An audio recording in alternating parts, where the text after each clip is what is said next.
Hello, this is Cheryl Meyer with another magical moment from Wonderland.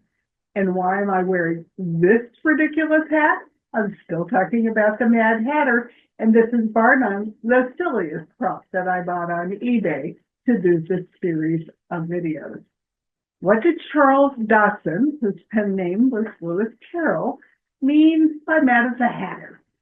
Well, in the mid-1800s, hatters used a glue with mercury in it to get all these hats to stick together. And the mercury eventually drove all the hatters mad because it went into their brain and truly created insanity. So being a Mad Hatter is actually about the silliness of the Victorian norms of using this horrible glue that was making all the hatters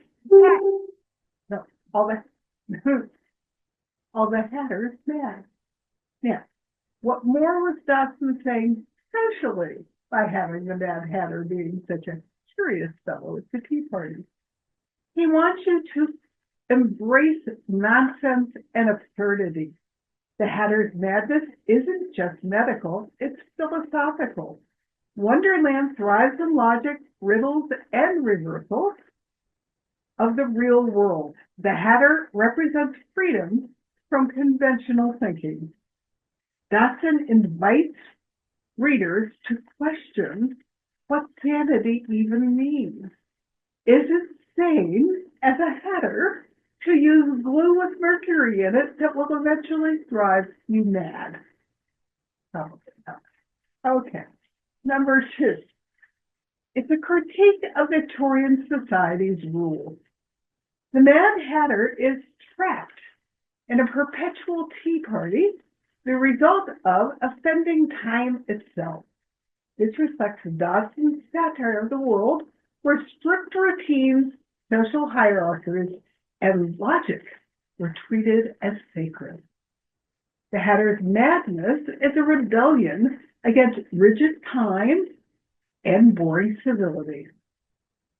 Number 3, exploring identity and imagination by including a character who is truly mad, although I will tell you several of them show signs of madness, including the Cheshire Cat and the March Hare and the Dormouse and the Red Heart Queen. They're all a little mad. And Alice is trying to figure out where the sanity is in all of this and what are her lessons so that she can make her way through Wonderland and back to her home. So it's exploring identity and imagination.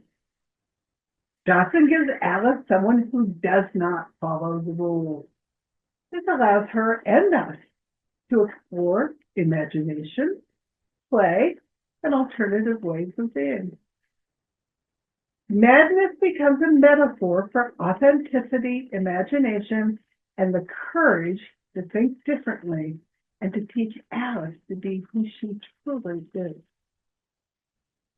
Number 4, wordplay and wit. Dodson absolutely loved puns, riddles, and absurd conversations. The phrase, Mad as a Hatter, gave him the perfect excuse to create a character full of nonsensical wisdom who challenges logic through silliness. Mad isn't something to fear. Mad is simply something to explore. So that's the Mad Hatter. Tomorrow we're going to move on and go after a different character, but I thought you had to see this, and I wanted you to understand what the term Mad as a Hatter actually meant.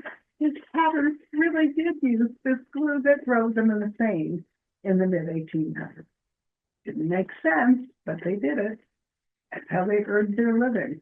So no matter what, be your authentic self, but don't be so silly as to follow conventions to do something that's going to drive you mad, because that's a little over the line.